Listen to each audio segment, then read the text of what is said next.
Beneath the gray waters of New York Harbor lies a forgotten world. Just over a century ago, this wasn't an industrial waterway. It was the oyster capital of the world. 220,000 acres of living reefs shaped the shoreline and fed a city, a natural empire so vast it defied imagination. Then it all vanished, declared dead and buried under a century of pollution. This is the story of a seemingly impossible dream to bring it all back.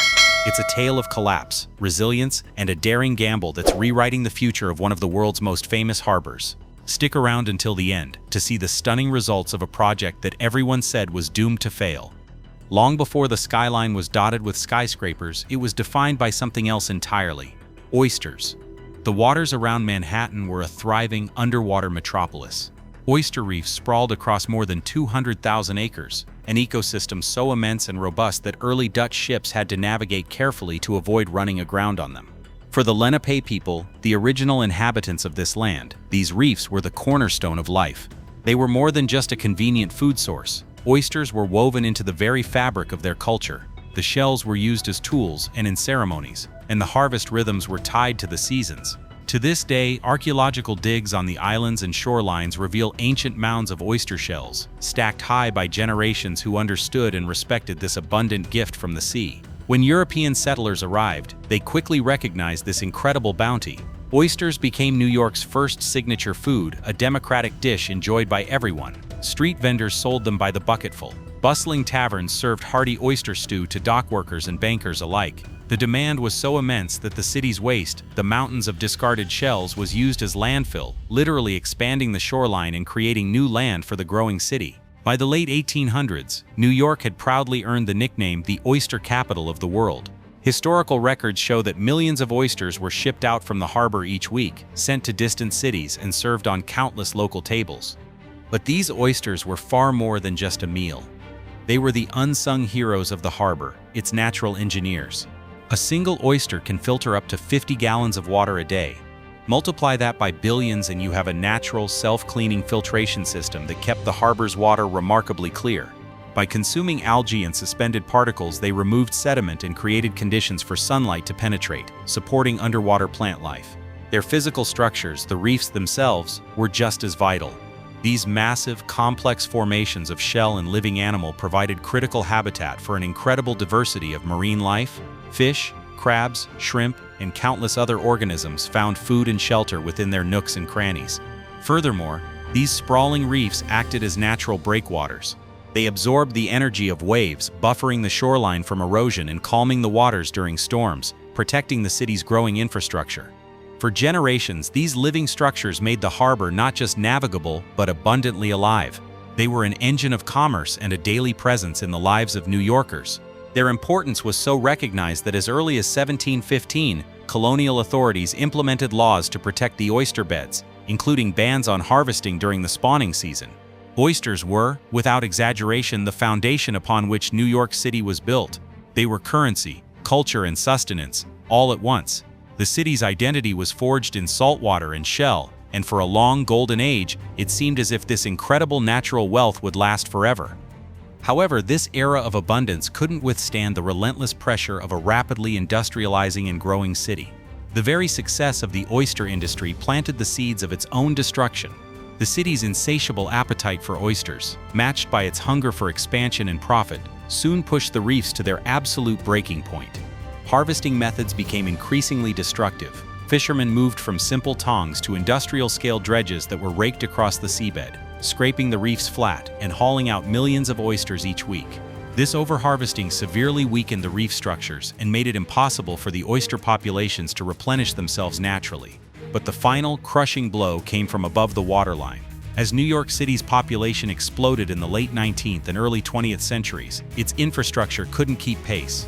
There was no modern sewage treatment. The result was a catastrophic deluge of untreated human waste, industrial chemicals, and other pollutants pouring directly into the harbor. The same currents and tides that once carried tiny oyster larvae to new homes now delivered waves of toxic waste from factories and sewers. A major culprit was, and in some ways still is, the combined sewer overflow system.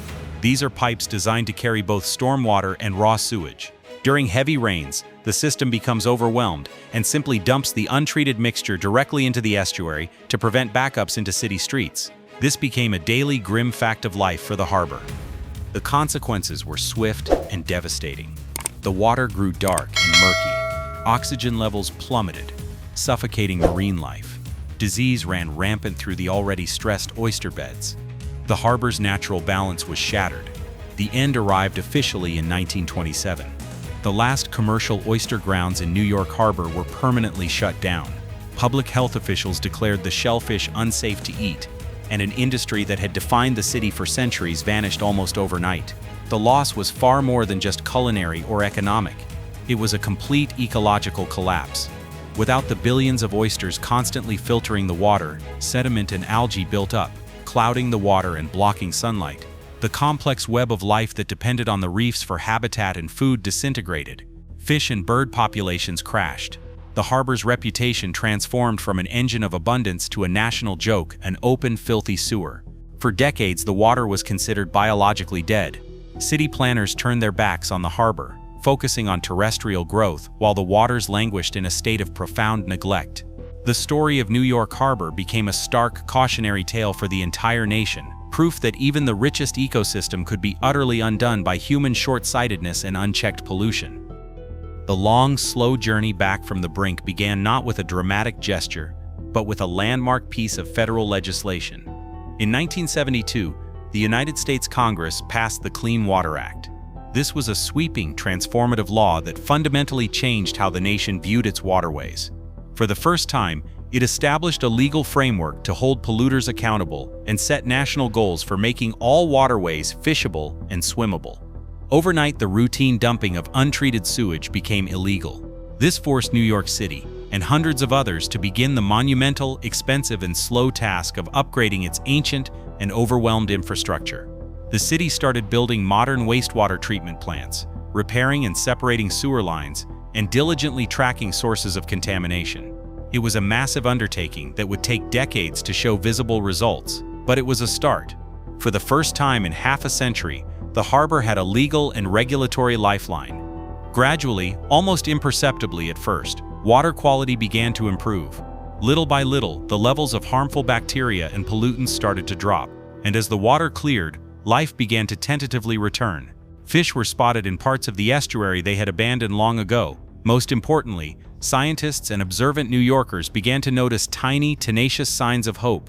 On the pilings of old piers, on forgotten rocks, and in secluded coves, a handful of wild oysters were found, clinging stubbornly to survival. These weren't the vast reefs of old, but they were a powerful symbol. They proved that the oyster, a native species, had not been completely eradicated. The genetic memory of the harbor was still there, waiting for a chance. The reefs themselves were gone, but the ambitious idea of actively restoring them was no longer a complete fantasy. The Clean Water Act had cracked open the door, offering a tangible second chance for a harbor that the world had written off as lost forever. The turning point from idea to action began in 2014 on Governor's Island. There, a handful of high school students from the Urban Assembly New York Harbor School stood surrounded by piles of empty, sun-bleached oyster shells that carried the faint, briny smell of the sea. Their assignment sounded deceptively simple, but its ambition was staggering. Turn this restaurant waste into the building blocks of a living reef. The visionaries behind this audacious plan were Pete Malinowski and Murray Fisher.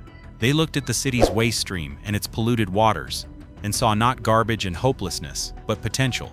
They named their project with a goal that left no room for modest expectations: the Billion Oyster Project. Their mission was to restore 1 billion live oysters to New York Harbor by 2035, one recycled shell at a time. The process they developed is a masterpiece of elegant circular logic. It starts with a growing network of partner restaurants across New York City. Every week, a dedicated army of volunteers and students collects thousands of pounds of discarded oyster shells from the kitchens of high-end restaurants and local pubs in Manhattan and Brooklyn. Instead of these shells taking up space in a landfill, they are given a new purpose. The shells are transported to curing yards on Governor's Island, open-air lots where they are spread out and left to weather for months, and eventually, a full year. The sun, wind, and rain work together as a natural cleaning crew, scrubbing away any lingering organic material and bacteria. This curing process is crucial. It ensures that when the shells go back into the water, they don't introduce any contaminants. By the end of the project's first year, the mountain of cured shells weighed over 100,000 pounds. To put that in perspective, that's the equivalent of about 45 compact cars stacked in a corner of the island. But turning these clean shells into a living reef required more than just brute force. It required precise science. This is where the students' education became hands-on in the most powerful way. They learned to seed each cured shell with microscopic oyster larvae, known as spat. This spat is carefully bred and raised in tanks at the harbor school's own hatchery, a state-of-the-art facility run by the students themselves. In a controlled setting, the tiny free-swimming spat are introduced to the cured shells. They seek out a hard surface to attach to for the rest of their lives, cementing themselves onto the old shells in clusters. Each successfully seeded shell now holds a dozen or more tiny juvenile oysters, a new generation ready to be deployed. The work was gritty, repetitive, and far from glamorous. Some days meant wading into the frigid, murky harbor water to check on submerged cages. Other days were spent troubleshooting water pumps and filters in a makeshift laboratory. It was a lesson in patience and perseverance. But every single shell that was successfully seeded represented a tangible vote of confidence for the harbor's recovery. It was a physical act of hope. The project's journey was not met with universal applause. In fact, it faced an uphill battle against deep-seated skepticism and a labyrinth of regulations. To many officials and even some scientists, the idea seemed like a well-intentioned but ultimately futile science fair stunt, not a legitimate solution for a problem as vast and complex as harbor pollution. The regulatory landscape was a minefield. Just 4 years earlier, the state of New Jersey had outright banned oyster restoration in polluted waters after a scare involving potential poaching. The fear was that someone might illegally harvest oysters from a restoration site and sell them for food, posing a serious public health risk. In New York, the Billion Oyster Project had to navigate a complex web of permits from multiple city, state, and federal agencies. Every new reef site required a stack of paperwork. The rules imposed on them were exceptionally strict. Absolutely no harvesting was permitted, there were to be no shortcuts, and the project had to submit to constant, rigorous monitoring to prove its environmental safety and keep its efforts above any suspicion. The students and staff met these challenges with ingenuity and transparency. They installed underwater cameras and attached RFID tags to their cage structures to monitor growth and track their equipment. They posted clear multilingual signs around restoration sites warning the public that the oysters were for ecological purposes only and were not safe to eat. Their meticulous data collection became a key tool in building credibility. Despite the bureaucratic hurdles, the project kept growing in scale and sophistication. Harbor school crews set up conveyor systems to efficiently haul the heavy shells from the curing yards to waiting barges. These barges then became aquatic delivery trucks, carrying the precious cargo out to designated restoration sites all around the harbor from the Bronx to the Rockaways. Each deployment was a masterclass in real-world logistics. It required carefully timing the tides, navigating dense boat traffic, and figuring out how to anchor heavy structures securely in unpredictable currents and soft sediment. The students became experts in adaptive problem-solving. When storms washed away their gear, they designed better anchors. When a batch of spat failed to attach properly, they refined their hatchery techniques. Every setback was met with a new workaround, and every successful deployment, seeing those seeded shells lowered into the water, sparked an immense sense of pride and accomplishment. They weren't just studying marine biology, they were actively rebuilding their city's ecosystem from the bottom up by hand. The first major test sites, like the one at Hudson River Park, became the ultimate proving grounds. Here, scientists and volunteers worked side by side, lowering specially designed artificial reef structures into the water. These included reef balls, which look like giant hollow concrete wiffle balls, and gabions, which are wire cages filled with the seeded shells. The designs weren't arbitrary. They were engineered to mimic the complex nooks and crannies of a natural oyster reef, maximizing surface area and providing shelter for other creatures. The results, which began to emerge within the first few years, were nothing short of breathtaking. Survey teams diving on the sites counted more than 35 million spat settled across the initial reefs. The oysters were not just surviving, they were thriving and reproducing. But the number of oysters alone didn't tell the full, incredible story. Divers and student monitors began to report a growing cast of characters moving into the new neighborhood. Blue crabs skittered through the structures. Oyster toadfish, a homely but charismatic native species, set up territories in the shade of the shells. Tiny shrimp, mud snails, and dozens of species of small fish wove through the labyrinth, finding food and protection. The reefs were becoming bustling underwater cities. By year 3, careful biodiversity counts revealed a clear and powerful difference. The gabion cages were found to host 37 different species, while the nearby reef balls supported 32. This wasn't just about oysters anymore, it was about jump-starting an entire marine food web. This measurable boost in biodiversity was a result that even the most hardened skeptics could not easily dismiss. Then came the project's most powerful and unexpected validation. At a site up the river at Tappan Zee, the team decided to run a fascinating experiment. They deployed what's known as bare substrate, just clean shell and rock, without seeding it with any hatchery-raised spat. They wanted to see what would happen. If anything, the results stunned even the most cautious and optimistic biologists. Over the next few seasons, wild oyster larvae, swimming freely in the Hudson River's currents, found this clean, hard habitat entirely on their own. They settled, attached, and began to grow. When the team finally finished their counts, they tallied an astonishing 5.8 million wild oysters that had settled naturally on the experimental site. This was a monumental turning point. It was the first time in living memory that the river had produced a spontaneous wild oyster boom on a human-built reef. This was the ultimate sign that the harbor was healing. The restoration project hadn't just been artificially stocking the water, it had provided the foundation, and the harbor itself had done the rest. The ecosystem's own innate resilience had been awakened. The proof was right there, in the mud, for everyone to see. Fast forward to 2024, and the Billion Oyster Project's impact is no longer a hopeful hypothesis. It's a measurable, ecological reality. The numbers tell a story that can no longer be ignored. Across New York City's harbor, more than 130 million live oysters now anchor nearly 19 acres of restored reef. To visualize that, it's an area large enough to cover about 14 football fields. The project's circular economy model has also had a massive waste reduction benefit. The effort has diverted over 2 million pounds of discarded restaurant shells from the city's waste stream, preventing them from rotting in landfills. Instead, this waste has been transformed into the very foundation for new life underwater.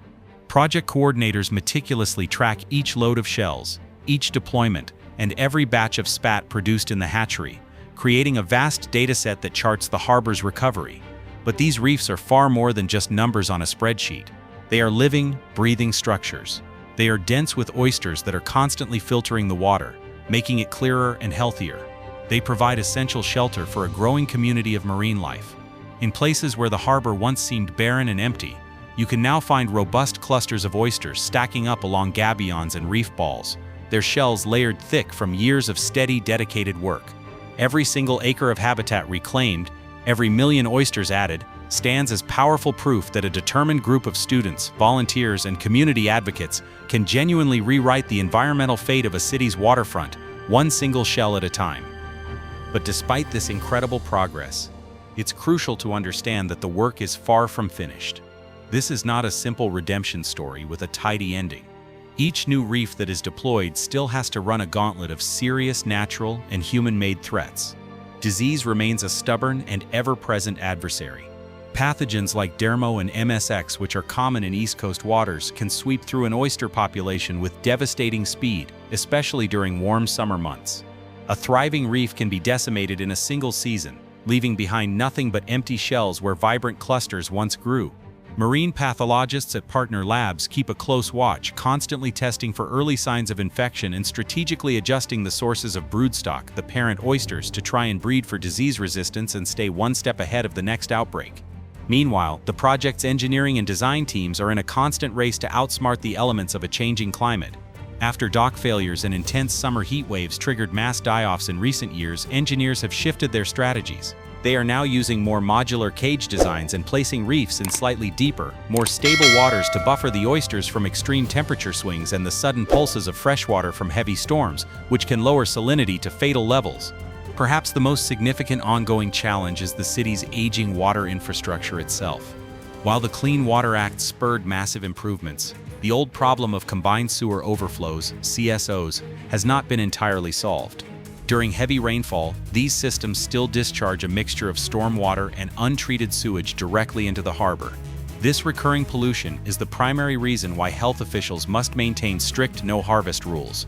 It doesn't matter how many oysters are in the harbor, they are not safe for human consumption because of this intermittent contamination. This reality underscores a critical point. The oysters are a brilliant, natural solution, but they are not a magic bullet. They cannot single-handedly solve the harbor's pollution problems. No matter how many oysters are seeded, whether it's 100 million juveniles a year or the ultimate goal of 1 billion by 2035, these living reefs can only complement, not replace, the city's ongoing multi-billion-dollar investment in upgrading its wastewater and sewer infrastructure. The two strategies must work in tandem. Still, amidst these challenges, there are bright spots that point to a promising future. The physical presence of the reefs is already providing measurable co-benefits. Data shows that wave attenuation from the restored reefs is helping to stabilize eroding marsh edges and protect vulnerable shorelines from storm damage. Each new acre of reef brings New York City closer to a future where oysters are more than just a symbolic gesture of a healthier environment.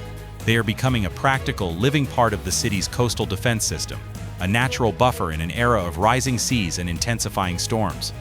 The return of the oyster to New York Harbor is more than a local environmental success story. It's a living lesson in redemption for cities worldwide. It proves that even an ecosystem pushed to the absolute brink of total loss can recover, given a combination of persistent effort, scientific ingenuity, and unwavering community will. The evidence is clear that oysters are not a cure-all. The harbor's waters remain closed to harvesting, and the year-to-year survival of the oysters is a constant battle against disease and climate variables. The long-term, harbor-wide impact on water quality metrics is still being studied, yet the data overwhelmingly confirms that restored oyster reefs help cities adapt. They filter water, recover lost habitat, boost biodiversity, and enhance coastal resilience. New York's story demonstrates that our connection to the natural world, even in the most built-up urban environments, is a bond that can be repaired. It shows that the solutions to some of our most complex problems can be found in nature itself, if we're willing to listen, learn, and put in the hard work. It's a testament to the power of a simple idea and the relentless, muddy boots dedication of a community that simply refused to let its harbor die. This story of renewal is still being written, and its next chapters depend on awareness and action that extends far beyond New York. We can all be part of stories like this. Learn about the waterways in your own community, their history, their current health, and the groups working to protect them. Support local conservation efforts, whether through volunteering, advocacy, or donation. Share stories of hope and tangible action, because they prove that a healthier, wilder, and more sustainable future is not just a dream, it's a goal we can work towards together. The tide is turning in New York Harbor, demonstrating that positive change is possible, one oyster, one shell, and one person at a time.